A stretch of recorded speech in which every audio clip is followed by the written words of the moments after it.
초대해 주셔서 감사합니다. 오늘 서울에서 우리 이제 그 윤화방송이 이제 유튜브로 윤화방송 시작한 지 이제 2년이 됩니다.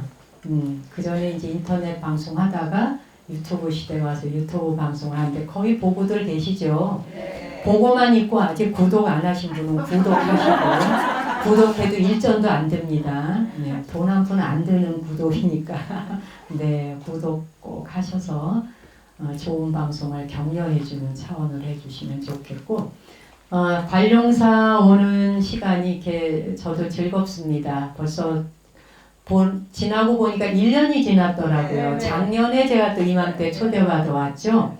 1년이라는 시간이 이렇게 정말 후닥닥 갔나?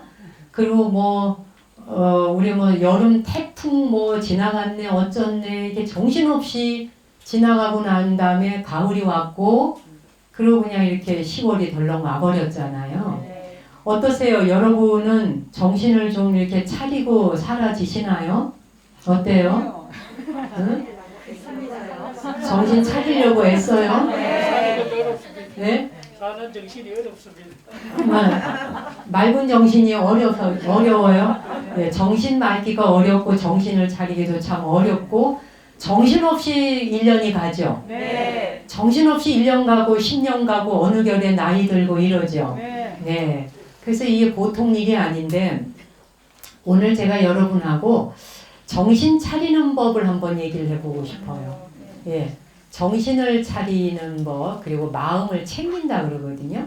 일단은 도대체 정신을 차린다 이런 말을 평소에 많이 쓰는데 이게 무슨 말일까 한번은 좀 짚어보자는 얘기예요.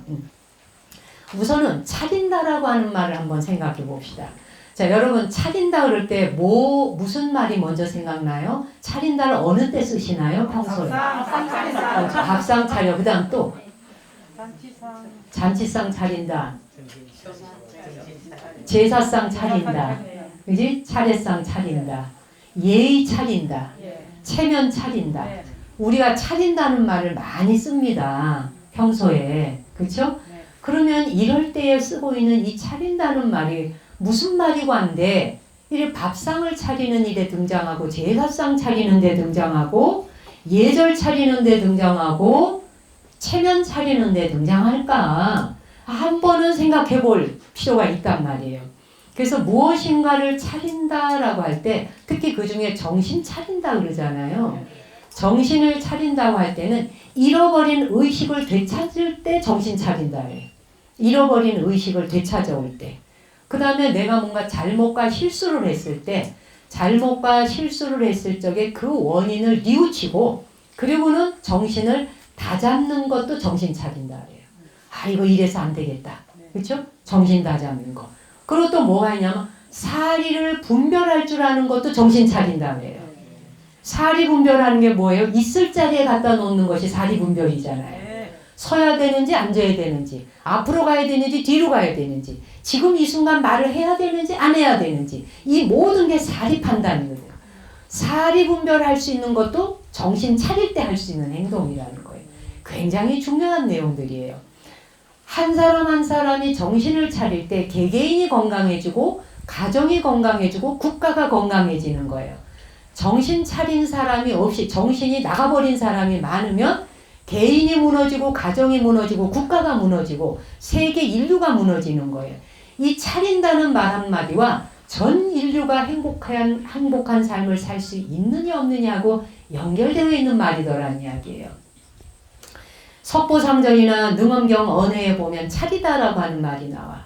그래서 석보상절과 능엄경 언해에서 차리다라고 하는 말은 가다듬어 되찾는다 이 뜻이라 그래요. 가다듬어서 되찾는 것. 기억해 두셔야 돼요. 네. 강의 끝난 다음에 시험 볼 거예요. 네.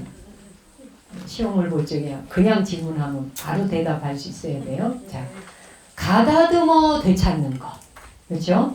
예. 가다듬어 되찾는다는 말이 그 말이구나라고 하는 게 와닿죠? 네. 예. 자, 그런데 이게 차리다라고 하는 말이 우리말인 줄 알았잖아요, 보살이. 이게 르완다어래요. 르완다어에서 어원 자체가 이 말의 어원이 르완다어래 사전에 보니까 예. 그래서 르완다어에서 차리다라고 하는 말은 밤을 낮으로 바꾸는 것을 차린다고 해요.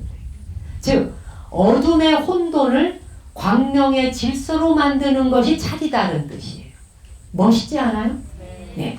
어둠의 혼돈에서 광명의 질서로 만드는 것을 차리다라고 한다. 굉장히 중요한 말이에요. 그래서 이게 르완다어에서 이게 그 말하자면은 유래했는 말이구나. 그런데 광명이 밝은 상태를 차린다고 한다. 그래서 사물이 제대로 현실화되어 있는 걸 차린다 한다. 그 말은 자 봅시다. 광명이 대명천지 광명이 밝아와. 지금 광명이 밝아왔잖아요. 이렇게 밝잖아요. 그렇죠? 그러면은 사물이 무엇이 어디 있는지 다 보이죠. 그죠? 어둠 속에서는 물건 못 찾죠. 칠흑 같은 어둠 속에서 무엇이 어디 있는지 더듬거려야 되잖아요. 명확하지 않잖아요. 차린다는 말이 이렇게 중요한 말인 거예요. 네. 그래서 이 말은 뭐냐면 사물이 제대로 현실화되어 나타난다. 신발이 어디 있는지, 물병이 어디 있는지, 저 사람이 어디 있는지 다 드러나 보여져. 그래서 광명이 비치는 상태, 빛이 비치는 상태, 환하게 비친 상태를 차린다는 말. 이 말은 자 밥상을 차리고 제사상을 차릴 때, 특히 차례상을 차릴 때 모든 것들이 제 위치에 갖다 놔야 되잖아요. 제자리 갖다 놓고 제 위치에 갖다 놓는 걸 차린다 그래요. 이게 이 말이었구나 라고. 우리가 차례상을 특히 차릴 때 유교 문화에서는 차례상 차릴 적에 무엇을 어디 놓느냐 되게 중요하죠. 예. 일단은 제사상을 차릴 적에 제사를 지내고자 하는 사람, 차례인 이 사람이 서 있는 방향에서 오른쪽과 왼쪽에 무엇을 놓나요? 오른쪽에 뭘 놓나요? 밥과 국이 있을 때. 왼쪽 방향에 밥을 놓죠. 오른쪽 방향에 국을 놔요. 그래야 제사를 받으시는 분한테 밥과 국이 이 방향에 오잖아요. 우리가 볼 적에 반대로 놓는 게 제사를 받으실 영가께서 받아 드실 위치에서 밥그릇 이 국그릇이 놓이잖아요. 그렇죠? 밥그릇, 국그릇 놓는 자리. 그리고 또 우리가 저기 홍동백서라고 들어보셨죠? 예, 붉은색 대추 같은 뭐 사과든 뭐든 붉은색은 동으로 놓는다. 내가 있는 쪽에서 오른쪽 방향, 내가 바라보는 방향에서 오른쪽 방향이 동이 되죠. 그 다음에 내가 바라보는 방향에서 왼쪽 방향이 서가 되죠. 그래서 내가 바라보는 방향에 오른쪽 방향에 붉은 것들을 올려요. 그렇죠? 그 다음에 왼쪽 방향이 흰색으로 올려서 밤을 올리잖아요. 깎은 밤. 그리고 대추 같은 붉은 대추를 오른쪽에. 이게 전부 질서를 잡아서 차례를 차리는 거예요. 모든 것들이 명료하게 드러나는 거예요. 명료하게 광명천지에 드러나는 것을 차린다라고 해요. 기가 막히게 멋있는 말이고, 야, 우리나라에서 이런 말을 이렇게 썼구나 라는 생각을 하게 됐어요. 즉 정신을 차리고 재물을 차릴 때 모든 걸 제자리 제 위치에 갖다 놓는다는 뜻이에요. 그 정신 차린다는 건 잃어버린 의식을 원위치로 데려와라. 이 중요한 말을 오늘 기억해야 되겠죠. 그래서 즉 정리하고 가지런하게 되도록 하는 게 정신 차리는 거예요. 이 말 이제 이해하셨죠? 자, 그 다음 차린다 할 때 정신만 차리나 우리 속 차려라 그러죠. 냉수 먹고 속 차려 이런 말도 쓰지 않습니까? 네. 그래서 속 차린다라고 하는 말을 써. 속을 차린다, 속 차려라고 할 적에 이 속에 들어있는 오장육부를 봅시다. 오장육부가 위장이 있을 자리에 위장이 있고 간 들어갈 자리, 장 들어갈 자리, 십이지장 들어갈 자리 모든 위치에 폐가 들어갈 자리, 지가 들어갈 자리에 제 위치에 갖다 놓는 걸 속 차린다 그래요. 이게 뒤틀어지면 속이 꼬인 거죠. 정신도 뒤틀어지면 꼬인 거죠. 병든 거죠. 그래서 속 차린다. 지각 있게 행동하는 걸 속 차린다 그래요. 지각 있게 행동하는 거 역시 뭐예요? 정신 차려야 지각 있게 행동할 거 아니겠어요. 그래서 격에 맞게 하는 걸 속 차린다 그래요. 그러니까 이 속에 들어있는 오장육부가 원위치에 들어있어야 되는데 우리 몸속에 뼈가 모두 몇 개예요? 뼈가 260개인가 그렇죠. 뼈마디가 260개인가 되는데 예를 들어 손가락 마디에 있는 뼈가 콧뼈에 가서 붙어 있다든지 콧뼈에 가서 붙어야 될 적에 목뼈에 가서 붙어 있다든지 제 위치가 아닌 곳에 가서 있게 되면 어떻게 돼요? 정상이 아닌 거죠. 그렇죠? 모든 것들이 제 위치 제자리에 들어가는 걸 정신 차린다, 속 차린다. 앞으로 정신 차리고 속 차린다는 말을 우리가 쓸 때는 아 이게 이런 말이구나라고 하는 걸 인식하고 할 때 맨정신으로 돌아오겠죠. 그렇죠? 그 다음에 우리가 마음은 차린다 하지 않고 뭐라 하나요? 마음 챙긴다 라는 말도 쓰고 또 무슨 말을 쓰나? 응? 마음 가다듬는다. 또 예? 마음을 다스린다. 마음을 먹는다 그러잖아. 마음 먹는다.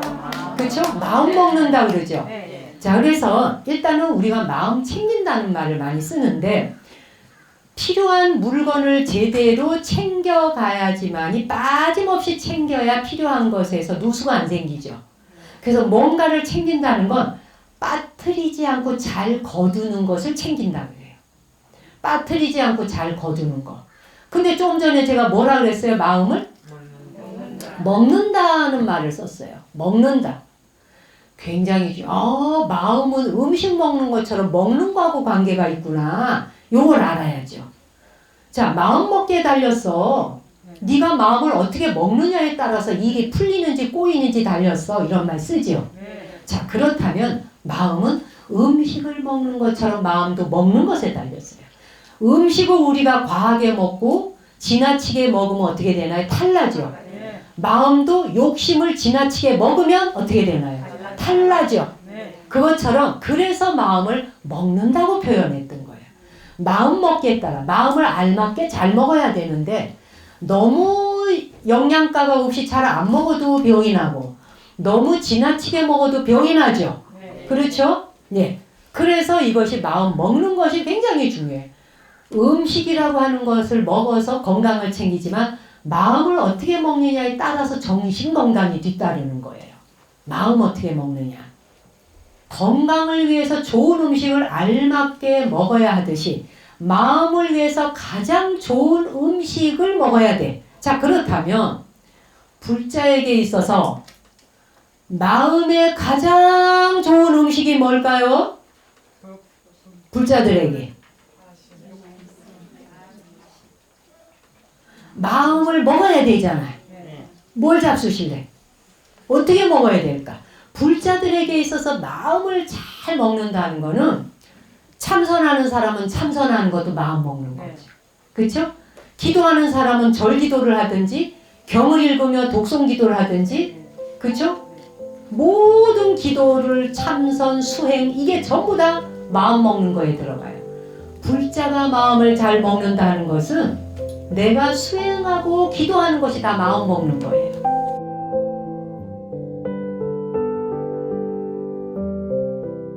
오늘은 제가 여러분에게 독송기도도 있고 또 뭐 참선기도 수행도 있고 또 뭐가 있나요? 이게 저 경전백자 쓰면 사경도 있고 뭐 108배, 3000배, 만배 절기도도 있고 많죠? 오늘 저는 연불선을 소개하고 싶어요. 연불도 많이 하시죠? 근데 연불이 선으로 가는 거. 연불선. 우리 청학헌 스님께서 연불선을 하셨잖아요. 많이 하셨잖아요. 연불선을 하게 되면 불면증이 사라지죠. 심신이 편안해지죠. 그렇죠? 심신도 편안해져. 불면증도 사라져. 심리적 불안정도 사라져. 모든 질병을 다스릴 수 있는 것도 연불선이에요. 그렇지 않아요? 그래서 연불선에 대해서는 그 불광출판사에서 나온 책인데 연불 모든 것을 이루는 힘이라는 책이 있어요. 예, 요게 그 200년 전에 괴모 스님께서 중국 스님이에요. 괴모 스님께서 권수 연불 법문이라 해서 연불을 권하는 연불 수행을 권하는 그 부분에 대해서 말씀하신 걸 번역되어 나온 거예요. 거기에 보면 이 괴모 스님은 원래 임재종의 선승이셨어요. 임재종의 참선 수행을 해서 그 임재종의 법맥을 이어오신 조사 스님이에요. 조사 스님이신데 이분이 36살 될 때 주무시는데 꿈속에서 극락세계를 가. 꿈속에 극락세계를 가서 아미타 부처님을 직접 친견하고 아미타 부처님 앞에 직접 법문을 듣게 돼요. 그 직접 법문을 듣는 그 꿈을 꾸고 난 뒤에 아미타 부처님이 계시는 극락세계는 상상 속의 세계가 아니구나 하는 걸 알게 돼요. 그때부터 극락세계라고 하는 세계가 현존하고 현존하는 것이구나를 알게 되고 그때부터 선 공부를 하시며 연불까지 해서 연불선을 주창하신 거예요. 그래서 그 연불선이라고 하는 것이 얼마나 중요한 공부인지를 스님께서 이제 말씀해 놓으신 거예요. 이 연불선이라고 연불을 하는데 선을 해. 예, 선공부를 해. 자, 그러면 참선이라고 하는 걸 할 때는 보통 뭘 하나? 화두를 잡죠. 들어보셨죠? 화두라고 하는 것을 잡으면 화두라고 하는 건 화두를 1년3매에서 잡으면 바늘구멍 하나 사이로 황소가 지나갈 것 같이 구멍이 넓고 크게 보일 수 있는 거라는 거야. 화두에 집중하면, 몰입하면. 화두 하나에 몰입하면 바늘구멍 뽕 뚫어놨는데 고리로 이런 거대한 황소가 지나갈 만큼의 큰 구멍으로 보이는 거예요. 그 집중해서 몰입하면. 자, 그래서 화두를 잡으면 내가 집중하는 순간 범위가 좁아지겠죠. 그죠? 덴시티가 높아지는 거예요. 그러니까 즉 밀도가 높아지는 거예요. 집중해서 보는 거 밀도가 아주 농도가 높아질 수밖에 없는 거예요. 근데 우리가 화두를 잡을 때는 어떻게 하라 그래요? 대발심을 하라 그러잖아요. 대발심해야 대신심이 우러나고 그러면서 대분심이 일어나. 대분심이 일어나야 이게 무엇일까 하고 내가 꿰뚫어가고자 하는 용심이 생길 거 아니에요. 그쵸? 용심이 생겨야 될 거 아니에요. 자, 그런데 신은 왜 우리 곁을 떠나지 않는가라고 하는 책이 있어요. 그 논문을 쓴 거예요. 앤드류 뉴복이라고 하는 사람이 논문으로 했는데 깨달음에 이르는 초월 명상을 통해서 깨달음의 상태에 도달하는 걸 30년간 연구해서 쓴 논문이에요. 신은 왜 우리 곁을 떠나지 않는가. 거기에 그런 이야기 있습니다. 이 박사님이. 우리가 그 화두선처럼 화두선을 하든지 뭐 연불을 하든지 뭔가 하나에 다 몰입을 해서 집중하잖아요. 그럼 우리 브레인, 이 뇌 안에서 글루탐산이라고 하는 물질이 나와요. 글루탐산이라고 하는 물질이 막 쏟아져 나오는데 글루탐산이라고 하는 흥분 물질이에요. 흥분을 시켜. 네. 흥분시키는 게 뭐예요? 흥분을 시켜야 하겠다는 의지와 의욕이 생기죠. 의욕과 의지가 생기게 하는 거예요. 이 흥분이 생겨요. 그런데 글루탐산이 어떤 목적을 향해서 막 달려갈 때 막 쏟아져 나오는데 집중을 하다 보면 얘가 막 쏟아져. 근데 얘가 너무 많이 쏟아지면 독성이 있어요. 글루탐산이. 그 독성이 있는 애야. 그러니까 분비가 되자마자 분해가 돼야 돼요. 네. 뭐 저기 갱년기 있고 뭐 이런 사람들 뭐 보면 글루탐산 들어간 거 무슨 약 같은 거 뭐 사서 먹기도 하고 뭐 이래요. 뭔지를 알아야지. 너무 기운이 다운되고 우울하고 이런 사람한테 글루탐산 나오게 하는 거 먹이고 이런단 말이에요. 흥분을 해야 되니까. 의지가 있어야 되잖아. 의욕이 있어야 되잖아요. 그렇죠? 자, 그래서 글루탐산이 막 쏟아져 나오는데 이게 폭발적으로 주의 집중하면 폭발적으로 나와. 폭발적으로 많이 나오면 이게 독성이 돼가지고 주변에 있는 세포를 괴사를 시켜. 주변 세포를 괴사시켜갖고 세포를 죽여요. 하나도 안 놀라네. 의욕이 없는 거야 지금 전부 다. 놀라셨어요. 갑자기. 안 놀래네 했더니 갑자기 놀랐어요. 예. 그래서 예. 그러다 보니까 예. 이게 이제 막 폭발적으로 나와야지만이 하나를 뚫고 관통을 해서 뚫고 나가는 것은 맞는데, 그치? 의욕이 막 솟구쳐야 그놈을 대분심이 일어나서 저걸 내가 뚫어야지 할 거 아니겠어요. 그 뚫을 거 아니야. 근데 이게 물질이 흥분 물질이 너무 많이 나오면 이게 독성이 돼가지고 분해가 되지 않은 채 이 몸 안에서 있다 보니까 어떻게 되냐? 얘가 세포를 괴사를 시켜서 세포를 죽인단 말이지. 예. 이게 참선하는 상태에 극도로 몰입해서 가다 보면 이 물질이 나온단 말이죠. 그런데 보세요. 이 물질이 너무 많이 폭발적으로 나와서 세포를 죽이니까 안 죽이게 하려고 보니까 이거를 또 낮추면 어떻게 돼? 의욕이 없네. 그렇죠? 의욕이 없으니까 뭐 그냥 공부를 하는 동 마는 동 할 거 아니에요. 그래서 오늘 그냥 참선 한번 1시간 해볼까? 1시간 딱 폼 잡고 앉았는데 아 됐다 요만하면 그냥 나가서 놀아야지. 이렇게 되는 거예요. 그래서 뭐 하나를 뚫지를 못하죠. 일평생 동안 못 뚫어요. 그렇죠? 네. 글루탐산 많이 나와 죽을까봐 겁이 미리 나는 거예요. 그런데 글루탐산을 많이 분비하기도 해야 하지만 확철대오를 하려니까 분비도 해야 되지만 이게 이제 그 뇌과학에 아까 이야기한 신은후에 그 우리 곁을 떠나지 않는가 거기에 NAAG라고 이건 전문 용어예요. NAAG라고 하는 이 시스템이 돌아가야 돼. 그 시스템으로 바꿔줘야 돼요. 글루탐산이 나오는 것이 NAAG라고 하는 그 시스템으로 변화시켜줘야 돼. 체인지가 돼야 되는 거예요. 네. 이 변화를 시키려면 뭐예요? 흥분 상태에 있는 걸 변화시키려면 억제시키면 되죠. 그 억제시키는 걸 가바라 그래. 가바라고 하는 물질이 있어요. 예. 이런 용어는 기본으로 알아놔야 돼요. 예. 몰라서는 안 돼. 요즘에 그런 용어들이 막 쏟아져 나오는데 아, 그건 뭐 저거는 저런 사람만 듣는 건가 하면 안 돼요. 이런 말 모르면 애들하고 대화도 안 통해요. 지식인이 괜히 지식인 되는 거 아니에요. 모르는 걸 알아가는 게 공부하는 거고 모르는 세계를 안 것만큼 세상이 넓어져요. 모르는 것만큼 세상이 좁아요. 아는 것만큼 그만큼 스키마가 생기면서 세계가 넓어지는 거예요. 불자가 불교에 대해서 아는 것이 많으면 많을수록 불교에 대한 공부가 내 삶을 얼마나 많이 도와주겠어요. 북돋워 주겠어요. 세계가 넓어진 것만큼 내 행동을 가지런하게 정리하고 정돈할 수 있다. 모르면 무지하니까 마구제비 행동을 하는 거예요. 마구제비 말하고 마구제비 행동하게 돼요. 그렇잖아요? 자, 그래서 NAAG라고 하는 물질이 나와서 시스템이 바꿔주어서 지나치게 흥분한 상태를 딱 가바라고 하는 것이 나와 억제시켜 주어서 균형을 맞춰줘야 된단 말이죠. 그렇죠? 요 균형을 맞춰주는 시스템이 작동이 돼야 돼. 그러다 보면 뭐냐면 베타 엔돌핀이라고 하는 게 나와. 엔돌핀은 들어보셨죠? 근데 베타가 붙으면 어마어마한 이 베타 엔돌핀이 법열의 상태에 들게 하는 엔돌핀이에요. 법열. 극도의 행복감, 행복한 물질이 나오는 거예요. 그 베타 엔돌핀이 나오면 그냥 밥 안 먹어도 배부르고 잠 안 자도 피로가 하지 않아. 베타 엔돌핀이 안 나오면은 잠을 자도 피곤해.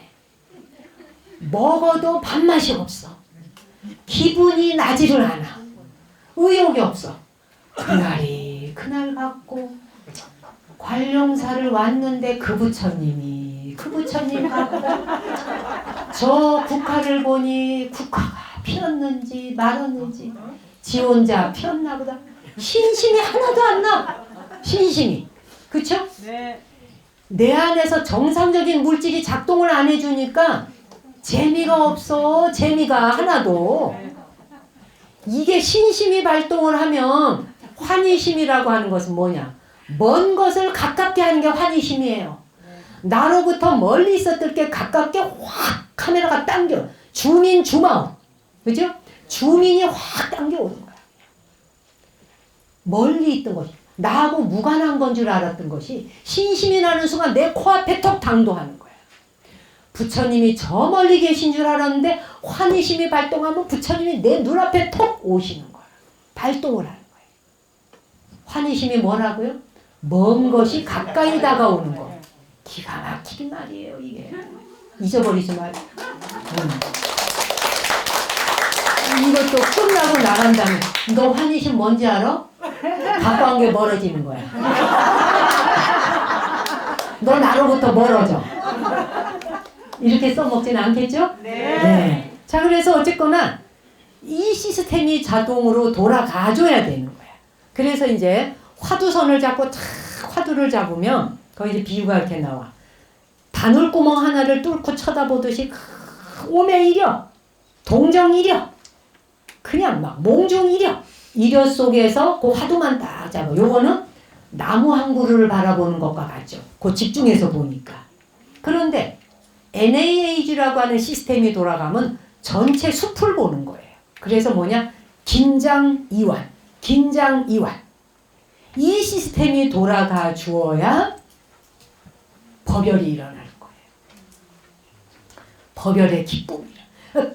계속 긴장 상태만 갖고 있으면 어떻게 돼? 글루탐산만 디립단 쏟아져 나오면 어떻게 돼? 정신의 회로가 고장나서 어떤 사람이 돼요? 정신이 나가지. 나간 사람을 뭐라 해요? 정신 미쳤다. 그죠? 이게 글루탐산이 과도하게 막 이게 흥분 상태가 막 도가 지나쳐. 도가 지나쳐서 화두를 잡던 기도를 하던 뭐를 하는데 기도하다 화두 잡고 공부하다 잘못된 사람들 있잖아요. 그죠? 막 자기가 부처락 하면서 이미 부처인데 뭔 부처라는 말을 해. 그죠? 부처라고 말하고 돌아다니면 이거 뭐 잘못된 거 아니에요. 그죠? 내가 부처다 내 말을 들어라 막 이러잖아요. 그러면 이제 그럴 때 여러분이 어떻게 유식하게 한마디 글루탐산이 폭발적으로 나와. 써먹을 수 글루탐산이 폭발적으로 나오는데 가바라고 하는 억제 물질이 안 나왔구나. 요 정도 용어를 쓸 수 있어야 된다는 거죠. 여기 불교대학원. 그쵸? 그래서 지혜와 자비심이 충천하지 않으면 남이 듣기 싫다는데 내가 깨달은 사람이 내 말 좀 들어보소. 이러죠. 보셨어요? 안 보셨어요? 그렇죠? 내 말 좀 들어보소. 근데 그 사람이 깨달은 사람이라면 내 말 좀 들어보소 안 해도 가서 들어요. 그런데 내가 깨달은 사람이야 내 말 좀 들어보소 다 도망가죠. 그럼 뭐예요? 글루탐산이 과도하게 나왔는데 가바가 안 나왔다. 교본을 안 해준 거야. 그러니까 지나치게 텐션만 그냥 실핏줄 터지도록 막 텐션이 강화가 될 거야. 극도로 글루탐산이 폭발적으로 쏟아져 나올 때 신경세포가 과도하게 충혈될 수 있는 것을 가바가 딱 스위치를 꺼주는 거야. 워워워워 이러면서 스위치를 딱 꺼줘서 신경세포를 진정시켜준단 말이에요. 진정시켜주는 것이 있어야 그죠? 그래야 정상적으로 회로가 돌아가는 거예요. 정상 회로가 그 다음에 이게 지나치게 부교감 신경만 발달해서 뭐든지 쭉 쳐져 있어요. 예를 들어서 글루탐산이 하나도 안 나와. 이거 먹을래? 됐어. 일만 없어. 어디 갈래? 귀찮아. 우울감이 저 밑을 헤매고 있다 지금 현재 내가. 이것도 위험 신호예요. 그럴 때 어떻게 돼? 수면이 또 잠도 안 자죠. 불안증도 와지잖아. 안 그래요? 스트레스가 더 와요. 그렇죠? 이게 정상적으로 교본이 돼야 되는데 긴장과 적당한 긴장과 그 다음에 요걸 이완시키는 거. 긴장 이완 요런 걸 잘해주는 게 명상이잖아요. 그렇죠? 네. 그것이 일상생활 속에 이어져야 돼요. 행주자와의 어묵동정에. 네. 걸어가거나 말하거나 누워있거나 일어났거나 쳐다보거나 뭐를 하거나 그렇죠? 무엇을 하고 있든지 간에 항상 이것이 둘이가 긴장 상태와 적당한 긴장과 적당한 이완 상태가 교본을 해가면서 서로가 다 영향을 줘야 돼요. 우리가 발걸음을 걸을 때 오른발 왼발 나가잖아요. 오른발 왼발 동시에 나가고 이건 뭐예요? 강씨 아저씨죠. 이렇게 가. 그냥 그렇죠? 그러니까 오른발 왼발 교본하잖아. 이 교본이 바로 뇌 안에서 명령 주는 거지. 왼발 나갔으면 그 다음 오른발 나가거라. 이 교본이 이 안에서 작동을 해줘야 되잖아요. 이게 정상적으로 작동해 주는 거 아니에요. 이 모든 것들이 정상적으로 작동되듯이 우리 안에 나오는 물질도 정상적으로 작동돼야 된다 이거예요.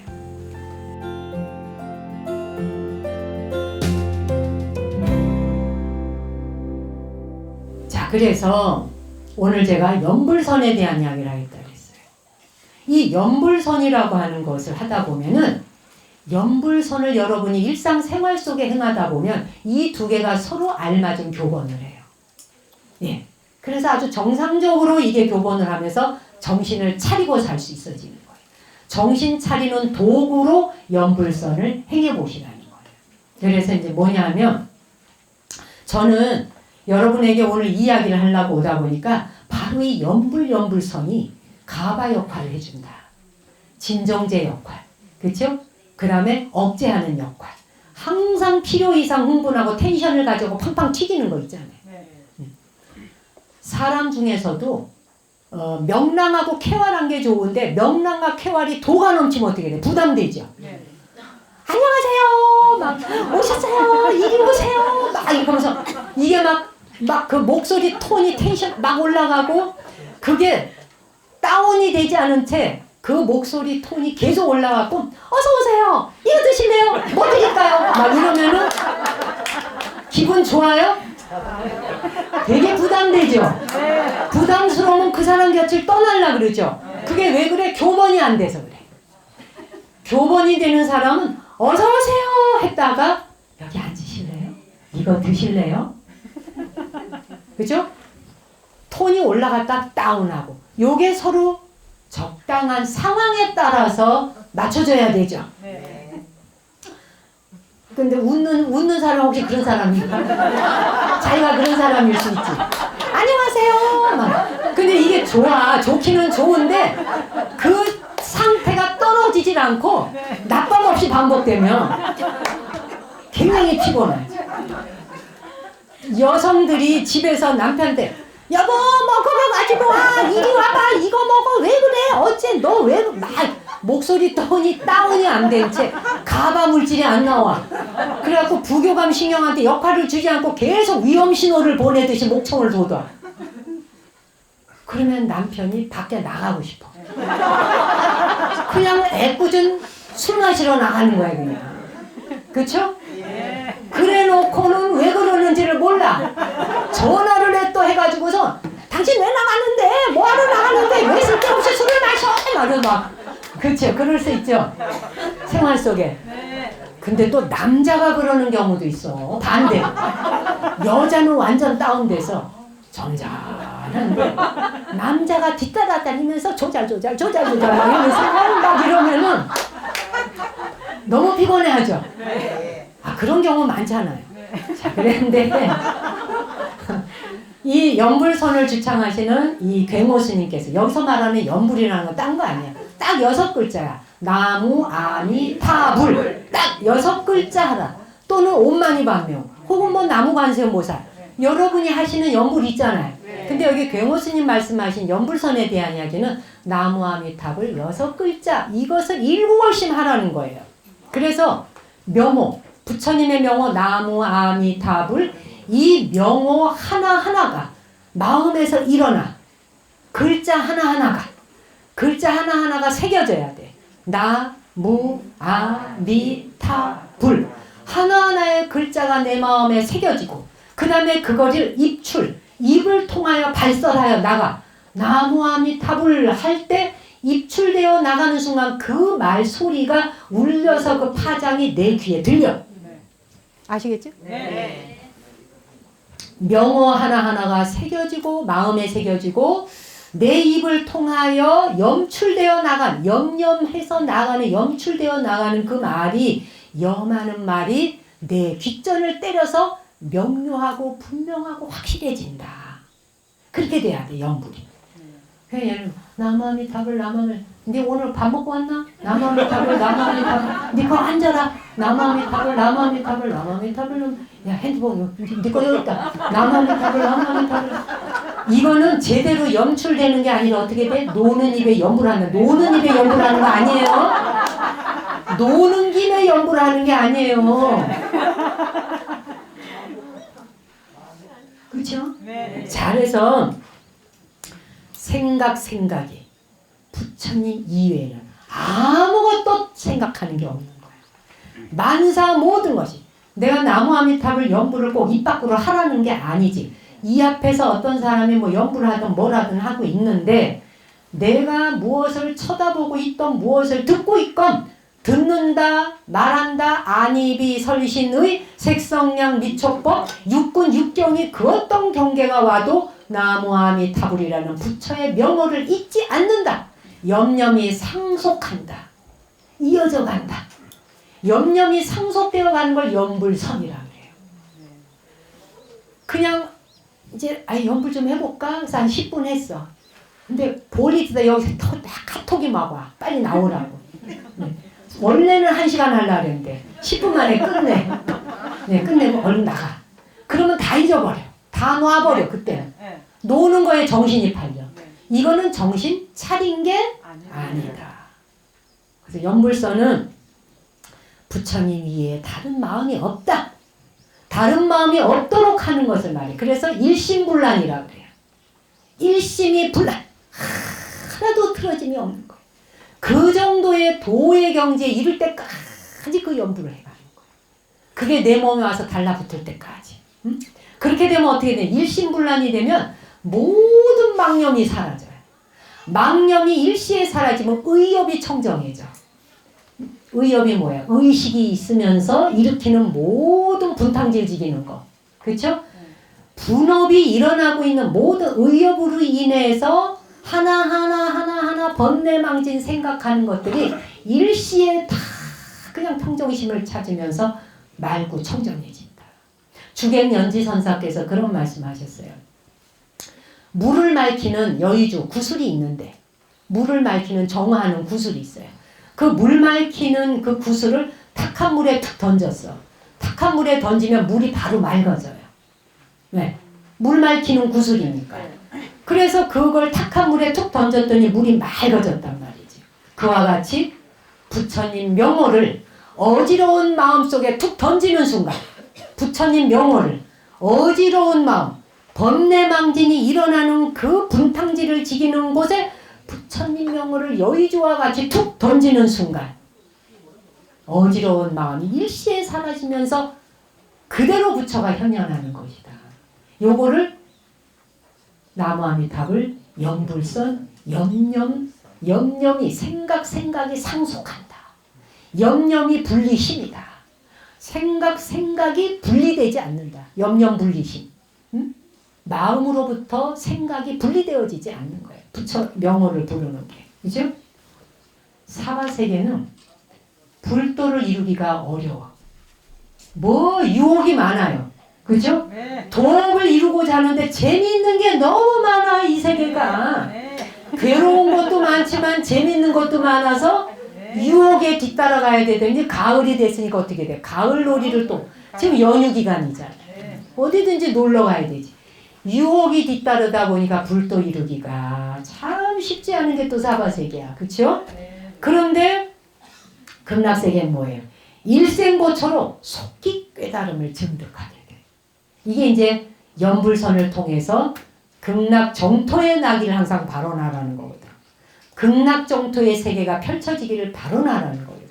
그럴 때 사바의 괴로움이 사라지고 극락정토의 즐거움이 내 앞에 당도한다는 이야기예요. 그죠? 그래서 우리가 살다 보면 많은 욕심을 내는데 여기 이제 경에선 그 얘기를 해요. 살면서 딱 한 번 크게 욕심을 내라. 딱 한 번. 한 번의 욕심을 내라. 뭐냐? 극락정토를 탐하라. 극락정토를 한 번은 크게 탐해라. 한 번 탐함으로 인해서 일시의 모든 번뇌를 끊어낼 수 있다. 이 욕심은 낼만하다. 다른 욕심은 낼 거 없다. 요 얘기를 해놓으셨어요. 그래서 우리가 참선을 하든 명상을 하든 연불을 하건 사경을 하건 무엇을 하시건 간에 이 모든 것들이 다 마음 정신 차리기 위해서 하는 거예요. 그죠? 네. 이런 걸 하다 보면 정신 차려지죠. 우리가 이렇게 내가 뭔가 염려분리심 항상 부처를 생각하는 그 마음을 정신을 차리지 않으면 무슨 짓을 하던가요? 중생 노름에는 울 일도 많고 소리 지를 일도 많고 화가 날 일도 많고 속상한 일도 많죠. 그런데 똑같이 사바세계에 발담그고 살지만 염려분리심이라 또 염념이 이어가는 연결되어지는 그 속성이 나무아미타불을 잊지 않으면 어떻게 될까요? 정신 차려지는 거죠. 정신 차려지면 하는 일마다 어떻게 돼요? 잘 풀릴 수밖에 없는 거예요. 그래서 다툴 일이 사라져. 오 말하나 말하다가 되는 거예요. 오 말하나 말하다. 다툴 일이 없어지는. 무쟁삼매 아니에요? 알아나 말하다가 무쟁삼매. 다툴 일이 사라져. 다툼이 멈춘 상태. 예. 그렇게 연불을 통해서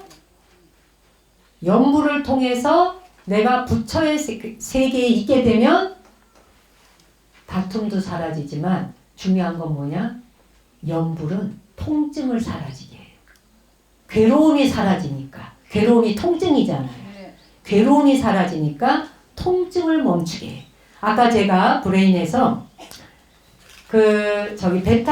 저 엔돌핀 얘기했죠. 베타 엔돌핀이 나오면 통증이 없어집니다. 통증을 모릅니다. 통증 자체를 모르기 때문에 이 브레인에서 통증을 멈추게 돼. 그래서 그것이 나오면 법열의 상태에 들어가는 거예요. 기쁨과 행복감이 오는 거예요. 그래서 여러분 잘 아신 엘비스 프레슬리. 엘비스 프레슬리가 명상을 그렇게 오래 했대요. 그 인도를 다니면서 명상하고 이랬잖아요. 스승 찾아다니면서. 네. 그래서 제가 오래전에 봤는데 EBS에서 하는 걸 봤어요. 이 엘비스 프레슬리를 이를 고쳐준 그 의사, 담당 의사가 직접 나와서 인터뷰했는 내용이 있었어요. 제가 다른 건 다 잊어버렸는데 그건 기억이 나요.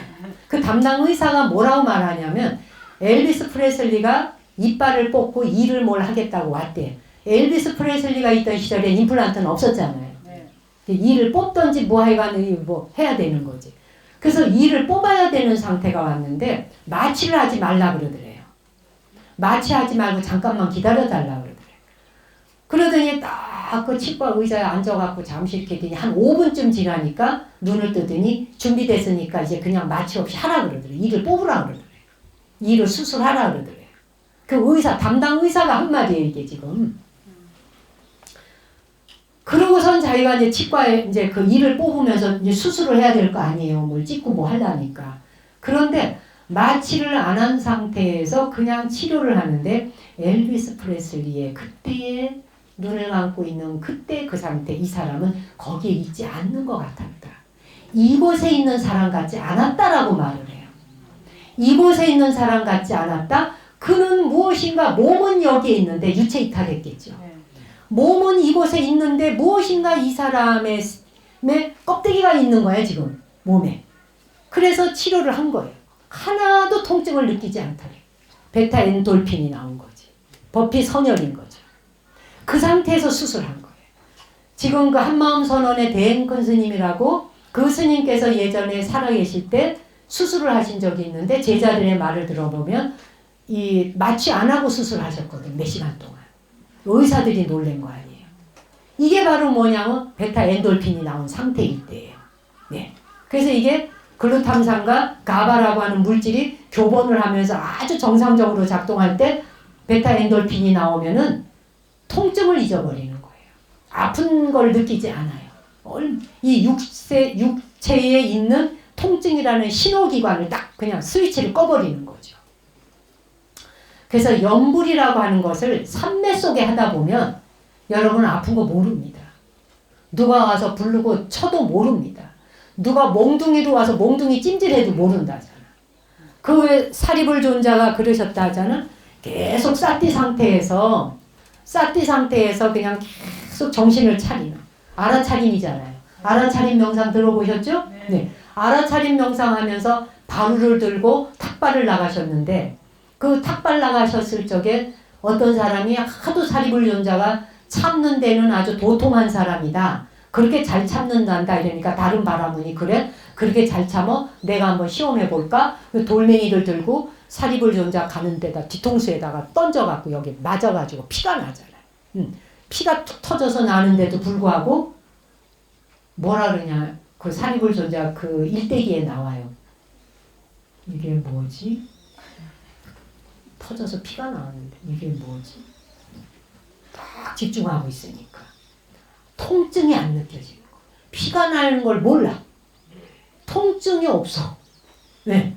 그 이제 그 뒤에 이야기가 쭉 있는데 사리불 존자에 대한 이야기를 너무 감동스러워. 저는 7번을 읽었던 거예요. 그걸 제가 너무 감동받아서 윤화방송 유튜브에 올려놨어요.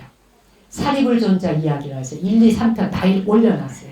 부처님 그분이라는 것과 사리불 존자 이야기는 꼭 들어보세요. 사리불 존자 이야기 1, 2, 3편 중에 3편만이라도 들어보세요. 그 3편 세 번째 이야기를 읽으면 여러분이 반야신경들 독송하시잖아요. 반야신경에 등장하고 있는 주인공인 관세음보살과 사리불 존자가 나오는데 거기에 나오는 그 존자가 어떤 행동을 살다 가신 분인지 정도는 아셔야 되잖아요. 꼭 들으세요. 저는 정말 눈물 많이 흘렸고 사리불 존자 이야기는 저에게 엄청난 감동을 주었어요. 나 또한 사리불 존자와 같은 수행자가 되리라. 이렇게 제가 원력을 세웠었어요. 나 또한 이렇게 모든 걸 참아내고 인욕할 수 있는 인욕보살. 그러면서 사형사제들을 다 그냥 위아래로 사제들을 수천에 헤아리는 사제들을 하나하나를 돌보고 살피고 위로는 스승인 부처님을 다 그렇게 알뜰살뜰히 모시고 부처님이 저기 숲속에 정진하러 들어가시면 부처님이 계시지 않는 빈 도량에 사제들 다 하나하나 다독거리며 공부 가르치시고 그 뛰어난 이 수행자의 길을 가신 사리불 존자에 대해서 우리가 그거를 듣다 보면 그분의 일생일대길 듣다 보면 너무나 감동하고 감격해서 정말 가슴이 그냥 막 뛰어요. 그럴 때 이제 가슴이 막 뛸 때 의욕이 막 일어나지. 아, 나도 정진하리라. 아, 나도 수행하리라. 그럴 때 뭐가 나와요? 글루탐산. 막 나와야지. 얘가 또 안 나오면 어떻게 돼? 다 하기 싫어 그냥 만 거예요. 네, 그 의욕이 적당히 있어야 되죠. 네, 어쨌든 그래서 이제 연불선을 통해서 연불을 열심히 하다가 보면 그렇게 통증을 잊어버리는 거예요. 고통을 잊어버려. 그 여러분이 마음속에 항상 나무아미타불 나무아미타불 나무아미타불 심지를 심듯이 마음의 뼈대 골격을 심듯이 탁 심어놓으면 외부에서 나에게 그 어떤 고통의 펀치가 날아와도 통증을 느끼지 않을 만큼 고통을 이겨낼 수 있는 멘탈이 강해진다는 얘기지. 그래서 그냥 심심할 때 연불했다가 또 이제 볼 일 있으면 나갔다가 뭐 잊어버렸다가 연불 잊어버렸다가 또 해야지 싶으면 절에 왔을 때 절에 와서 정한 스님이 목탁치면서 나무아미타불을 할 때도 나무아미타불 나무아미타불 나무아미타불 저 뭐 오나 누구 왔나 저 누구 가나 이렇게 할 때에 통증이 느껴질까 안 느껴질까? 당연히 무슨 법피선열이 오겠어요. 그죠? 그러니까 무심결에 정신줄 놓고 하는 연불은 소용이 없더라는 거예요. 정신을 챙겨서 정신 차려서 해야 되는 연불이라는 거지. 중요한 거. 그 말 하려는 거예요. 그 일화 중에 그 중국의 어느 그 선승께 이 저기 뭐 연불선을 주창하신 어느 노스님께서 지금 살아계시는 것 같은데 그 스님이 법문하신 걸 한번 들어봤더니 그런 얘기를 하셔요. 연불을 이제 하라 이러니까 이제 정목심이 연불하라 그랬잖아요. 집에 가서 연불을 하는 거야. 근데 그 집에 고3 수험생이 있어. 고3 수험생인데 연불은 고성으로 하라 그랬다. 목청을 돋워서 해라. 나무아미타불 나무아미타불 나무아미타불 그래서 막 이제 소리 높이 하니까 고3 수험생 애가 공부를 할 수가 없네요. 시끄러워서.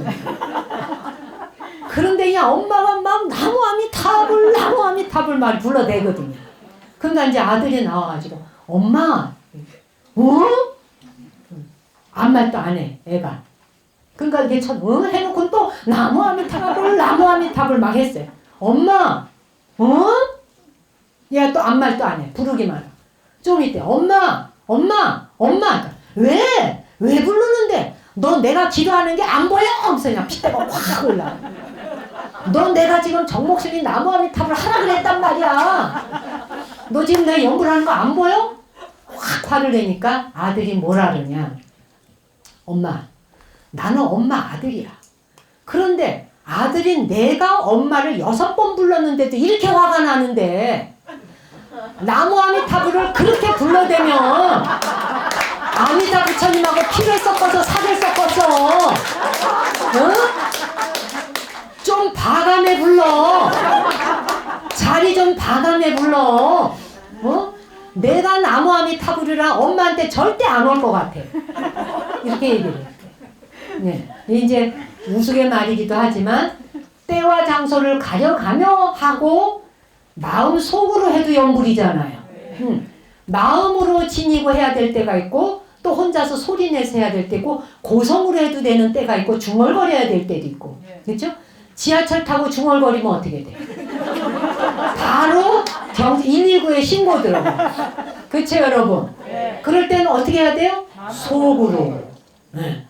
그래서 이제 오늘 정옥순이 하랬다고 또 저 지하철 타고서 라마면 타고 라마면 타고 라마면 타고 라마면 타고 라마면 타고 이러면은 다 붙들려고 하는 거예요. 때와 장소를 가려서 알맞게 하는 것이 챙기는 거예요. 마음 챙기는 거. 그렇죠? 빠짐없이 챙기는 거. 그렇죠? 그 다음에 정신을 차리는 거. 차린다는 건 뭐라 그랬어요? 광명 빛을 밝히는 거. 모든 위치에 제자리에 갖다 놓는 거라 그랬잖아요. 그렇죠? 정신 차리는 거. 자, 그래서 연불선에 대한 이야기는 연불은 관이염지라 그래. 여기 관룡사잖아요. 관룡사가 관할관자를 쓰죠.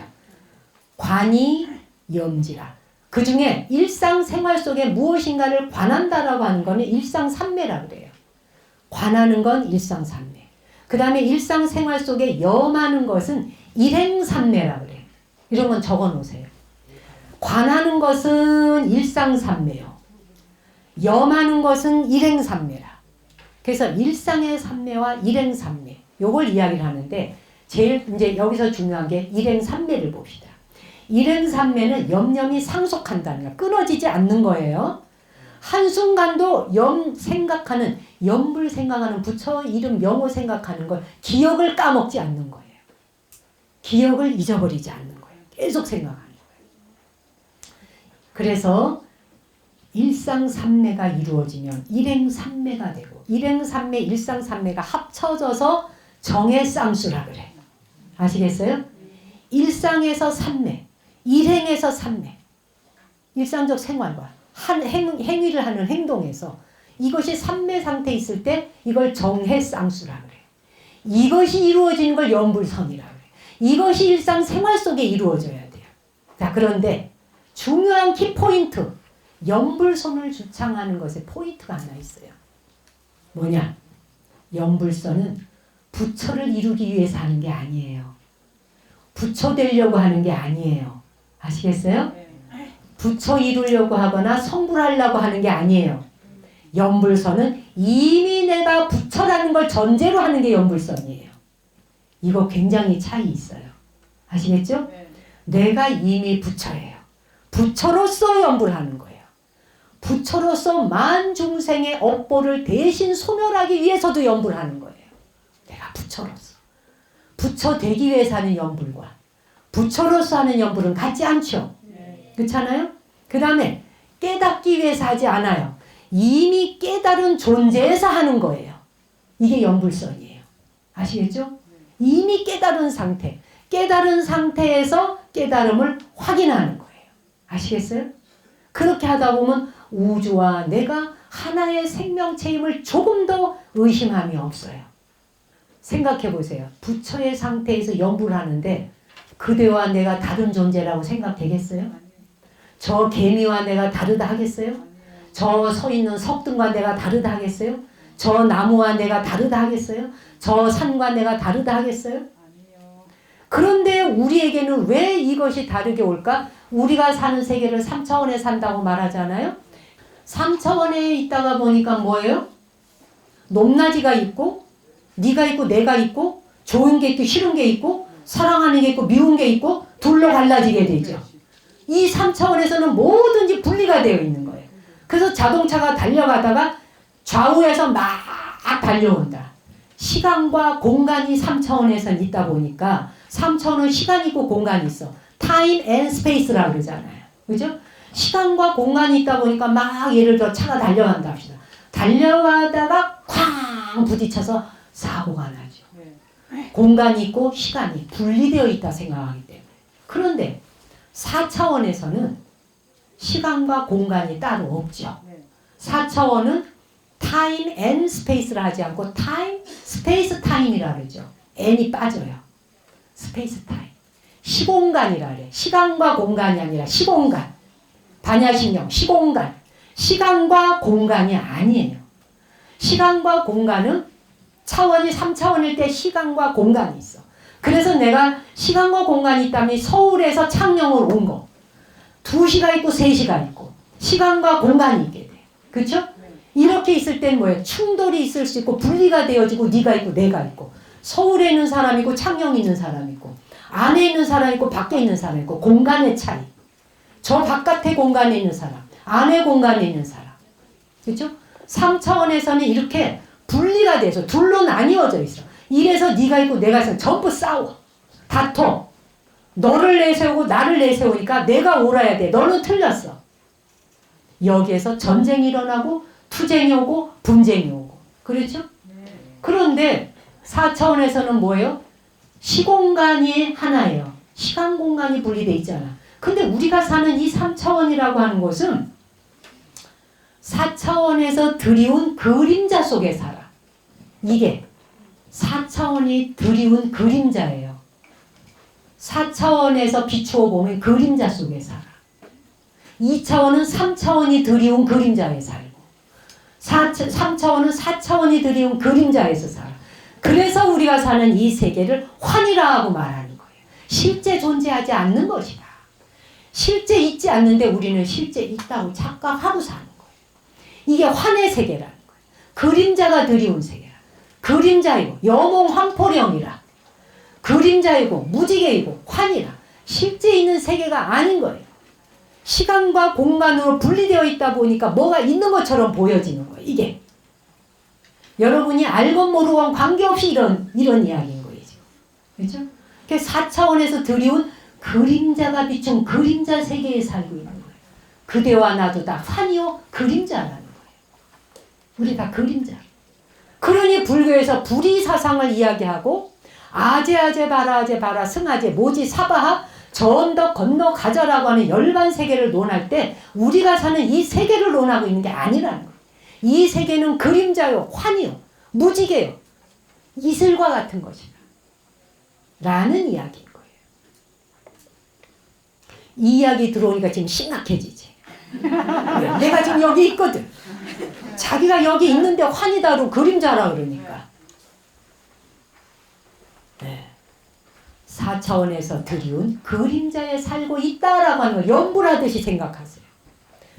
분노하는 일이 일어날 때, 화나는 일이 일어날 때, 난 4차원에서 드리운 그림자, 환 속에 살고 있어 라고 한 번만 외쳐보세요.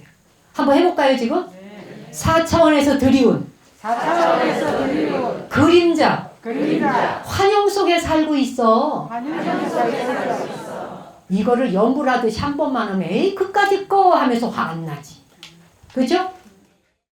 우주와 내가 하나의 생명체구나 하는 것에 조금 더 의심 없이 명확해지고 분명해지고 확신에 차는 것을 알고자 한다면 어찌하라? 염불선을 통하여 염불이 염념상속하라. 끊어지지 않고 24시간 잠을 자면서도 그 생각이 끊어지지 않아요. 그러면 우주와 내가 하나이고 한 생명체임을 안다라고 하는 이거 알기가 얼마나 어렵겠어요. 제가 재밌는 얘기 이제 하나 들려드릴게요. 이 과학자가 연구하는 거를 이제 제가 다큐로 본 적이 있어요. 5만 년 전에 어떤 사람의 배설물, 5만 년 전 사람이 먹고 싸놓은 거예요. 이걸 조사를 해봤더니 그 안에 어마어마하게 우리 인간에게 뿐이 아니라 좋은 그 미생물, 박테리아, 미생물이 굉장히 많이 발견됐어요. 그 안에 미생물이. 그래서 미생물이 발견됐는데 지금 뭐냐면 산업화가 일어나기 이전의 사람들의 배설물하고 지금의 현대를 사는 우리의 배설물을 실험을 연구하잖아요. 가져가서 연구를 하니까 산업화 이전의 사람들의 배설물에서는 너무나 세상에 유익한 유익균인 미생물이 그렇게 많이 나왔대요. 근데 지금 시대에 사는 사람, 특히 서양 음식을 주로 먹는 정크 음식들 있잖아요. 요즘 가공식품 많이 먹잖아요. 가공식품을 많이 먹으면 우리 장 안에 좋은 미생물이 살 수가 없대요. 좋은 미생물이 살 수 없다는 건 곧 뭘 말해요?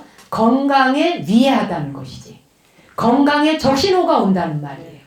우리가 건강을 잃는다고 하는 건 먹는 음식하고도 상당히 상관이 있어요. 그러니 마음 먹는 것도 얼마나 여러분 영향을 주겠어요. 마음을 가공식품 같은 마음을 먹잖아요. 그러면 어떻게 될까? 미생물이 없으니까 건강을 해치게 되겠지. 그렇죠? 그래서 이 과학자들이 배변을 연구하다 보니 배변 속에 굉장히 상당히 놀라운 게 가득해. 배변이라는 건 더러운 게 아니라는 거예요. 배변은 가장 진실하고 정직하다. 가장 진실하고 정직하고 어둠의 세계를 통째로 있는 대로 보여준다. 맞는 말이잖아요. 중요한 건 제가 지금 해드리려고 하는 얘기예요.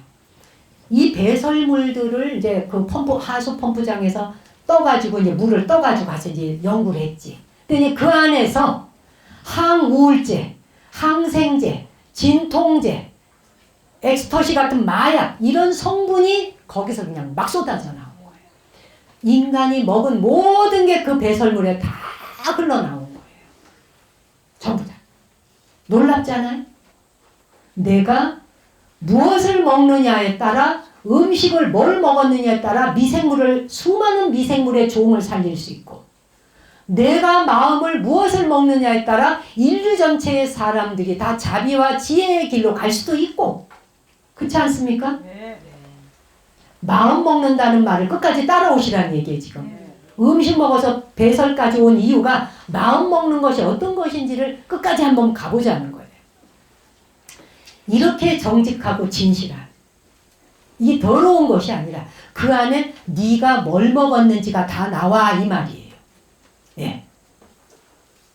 우리가 정신 차려 살지 않으면 전 세계인들이 먹는 항우울제, 진통제 이런 다량으로 복용했는 것들이 얼마나 자연에 엄청난 영향을 주는지를 생각 안 할 수가 없다고 하는 사실을 이 다큐가 밝히고 있는 거예요. 나 한 사람이 정신줄 놓고 살고 나 한 사람이 마음줄 놓고 살 때 그것으로 인해서 먹어야 되는 약이 얼마나 많으며 나 한 사람이 건강을 해칠 때 내 건강을 상실함으로 인해서 먹어야 되는 수많은 약이 그 약이 이 전 세계인들이 먹은 약이 이 자연에 어떤 해를 주는지에 대한 걸 생각 안 할 수 없음을 그 펌프장에서 실어가지고 온 물 가지고 하수장에 내려온 물 갖고 검사해보니 검출해보니 그렇더라는 거예요. 이 말은 우리가 정신 차리고 살고 마음 챙겨서 사는 것에 얼마나 책임지며 살아야 하는지. 우리가 한국에 있다고 우리의 강과 바다가 다른 나라의 바다하고 안 만나나요? 한국에서 우리가 먹고 마신 모든 배변에서 나간 물들이 하수 처리장을 거쳐서 강과 호수와 바다로 안 나가나요? 나가요. 나가서 세계인들과 만나죠? 네. 누구와 만나나요? 강과 호수와 바다에 있는 모든 생명체들이 물속에 사는 생명체가 그걸 받아 먹고 살아야 된다는 이야기를 하고 있는 거예요. 보통 일이 아닌 거더라고요. 그래서 우리가 얼마나 바다 생물에게 얼마나 끔찍한 행동을 하고 있는지를 정신을 차리고 봐야 되겠더라. 내가 스스로 건강을 지킨다는 사실이, 정신 건강, 마음 건강, 몸 건강 하나 지킨다는 사실이, 나 한 사람의 건강을 챙기는 게, 나 한 사람의 정신 차리는 게 수많은 세계의 바다 위에 살고 있는 생명들에게 직접적 영향을 주는 것이었구나. 이게 어떻게 불교 공부와 맞닿지 않을 수 있냐는 거예요. 그래서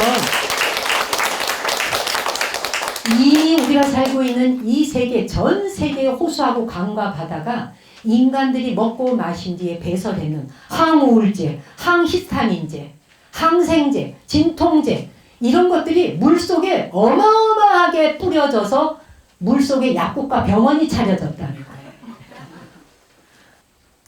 예를 들면 포식자들이 막 공격해 오잖아요. 포식자가 공격해 오면 자기네 무리들이 막 모여가지고 뭉쳐야 되거든. 뭉쳐서 어떻게 대처할 것인지 막 빠리빠리 움직여야 되잖아요. 근데 인간이 먹는 신경 안정제를 물에다 풀어놨더니 방어를 안 해, 방어를. 무리가 함께 모여서 말하자면 회의를 안 해, 미팅을 안 해, 미팅을. 야, 우리 조직이 살아남으려면 이리 도망가고 저리 도망가고 저 상어가 오면 말이야 우리가 이렇게 회전하고 저렇게 이렇게 회의를 해야 되거든요. 물속에서 회의를 해갖고 살아남아야 돼, 그 종이. 그런데 히스타민제가 항히스타민제가 이런 신경 안정제를 먹여놓으니까 겁나는 것도 없고 미팅도 안 하고 회의를 안 해. 넌 너대로 난 나대로. 그래서 집단의 사회성이 다 깨지더래요. 독자적으로 혼자 놀더래. 무슨 말인지 알겠죠? 우리가 지금 그러고 살지 않나요? 다 개개인이 혼자 살죠. 이게 의약품하고도 상관이 있어요. 지금 이 방송이 의사들 선생님들이 들으실지 모르겠는데 들으면 이거 치료약 그거 처방하는 거 굉장히 신중해야 되겠다는 사실. 아무 때나 약 처방을 해서 되는 게 아니에요. 미국에서는 그 약 처방하는 게 굉장히 어렵게 처방한대요. 우리나라는 웬만하면 모든 약에 진통제, 염증, 치료 다 주잖아요. 조금만 안 먹어도 되는 것도 웬만하면 다 처방하잖아요. 이거 안 되는 거였구나라고 하는 사실을 제가 알게 돼요. 우리가 약 함부로 먹고 살 일이 아닌 거더라는 얘기예요. 그죠? 그러니까 정말 죽겠을 때 아니면 먹으면 안 되는 거야 이게. 아주 죽겠을 때 그냥 안 먹으면 또 안 되지. 먹어야죠. 안 먹고 어떻게 해요? 약 먹어야지. 자, 그런데 이걸 이제 조사를 피임약 있죠. 피임약을 먹고 어떻게 했든지 쓰는지 어쩌는지 해서 피임약은 개구리들의 삶에 큰 영향을 줬대요. 악영향을 줬대요. 피임약이. 그 다음에 그 이부프로펜이라고 하는 진통제가 있어요. 이부프로펜이라고 하는 진통제는 갑각류한테 영향을 준대요. 그리고 코카인 같은 것들은 장어들한테 영향을 줬대요. 이 말은 우리가 화장실에서 볼일을 한번 보고 물을 내릴 때 무심결에 내가 배설물을 통해서 내린 그 물이 하류에 살고 있는 모든 생명체들에게 엄청난 영향을 미치고 있었구나, 미치는구나 를 알아야 되겠다는 얘기예요. 약 함부로 먹을 일도 아니구나. 약을 안 먹으려면 어떻게 돼요? 건강 지켜야지. 우리 스스로 건강 지켜야지. 그죠? 이게 물고기인데 그까짓 거라고 생각할지 모르지만 물고기인데 그까짓 거가 아니라 물고기의 번식 능력이 사라져, 물고기의 생존과 성장이 사라져, 그러면 우리 인간에게까지 영향이 오는 거잖아요. 그렇죠, 여러분? 그래서 항우울제나 항불안제나 항불면증 약이나 이런 모든 것들이 인간이 안 먹고 살 수는 없겠지만 또 인간이 그걸로 도움을 많이 받잖아요. 사람은 실제로 그걸로 도움을 받잖아요. 복용을 안 하고 살 수는 없어. 그렇다면 폐수 처리 이런 것을 받아내는 하수 펌프장에 폐수 처리장을 근본적으로 바꿔야 된다는 거지. 근본적으로. 이게 하수장으로 그냥 내려가게 하면 안 됩니다. 하류 생물들의 목숨줄을 우리가 끊어놓으면 안 되잖아요. 그렇죠? 미래는 이 말은 곧 뭐냐면 다가오는 미래는 우리가 살아가는 삶에 훨씬 더 신중해야 한다는 말을 하고 있는 거예요. 이 말은. 무척 신중하게 살아야 된다. 정신 가다듬고 살아야 된다. 정신 차리고 살아야 된다. 질서정연하게 살아야 된다. 할 것과 안 할 것을 구별해야 된다. 마음을 챙기고 마음을 잘 먹어야 한다. 마음을 제대로 먹어야 된다. 내가 먹은 마음에서 배설하여 나간 것이 내가 먹은 마음에서 배설해서 어디로 가? 세상 밖에 뿌려지는 거잖아요. 이 허공 가운데 뿌려지잖아요. 내가 먹은 음식은 배변을 보고 하수처리장으로 나간다면 마음을 먹어서 뿌려진 것은 허공 중으로 뿌려지는 거잖아요. 이 허공 가운데 공기를 내가 마음 먹은 걸로 인해서 뿌려진 것으로서 공기를 더럽힐 수 없다는 거예요. 아주 신중해야 하는구나. 내가 먹은 생각 하나, 내가 먹은 마음 하나가 얼마나 신중해야 하는가. 그것이 다가오는 미래에 내 행동과 내 판단과 내 말, 신부의 삼업을 정리롭게 써야 된다. 말 함부로 내뱉으면 안 된다는 거. 지가 마음 먹은 거에 따라 말 나오게 돼 있죠. 내 마음 먹은 대로 말 튀어나오잖아요. 내 생각 먹은 대로 말 튀어나가잖아요. 내 생각 먹은 대로 말 튀어나가잖아요. 우리 한 사람 한 사람은 이 생에 와서 우리에게 주어진 사명감과 의무가 있어요. 이 세상을 정화하고 맑히라. 그 다음에 우리 스스로의 삶에 있어서 내가 부처로서 한 생을 살아라. 네가 부처로서 사는 생의 모습을 타인에게 보여라. 모범을 보여라. 보여주어 그 삶을 그들이 보고 그대로 함께 따르게 하라. 이거거든요.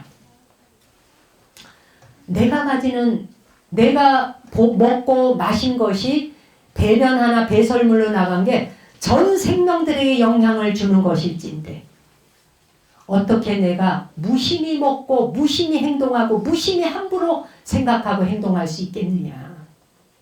우리는 스스로의 행동을 선택할 때 책임감 있게 선택해야 된다. 정말 저도 이걸 보면서 다시 마음을 다잡게 되더라고요. 야, 진짜 이게 함부로 생각해서 될 일이 아니고 함부로 말해서 될 일이 아니다. 더욱더 신중해야 돼요. 남이 보니까 잘하고 남이 안 보니까 못하는 것이 아니라 남이 본다 안 본다와 관계없이 언제나 내 이 우주 법계의 눈은 언제나 나를 내려다보고 있으니 아무도 없는 가운데서 행동도 정신 차려서 해야 된다. 아무도 보지 않는 곳에서도 마음을 챙겨야 되고 마음을 잘 먹어야 한다. 알맞게 먹어야 한다. 탈나도록 먹으면 안 된다. 라는 거죠. 우주와 내가 하나의 생명체다 하는 것을 생각할 때 조심하지 않을 수 없다. 나의 선택이 책임지지 않을 수 없더라 하는 생각을 하게 된다.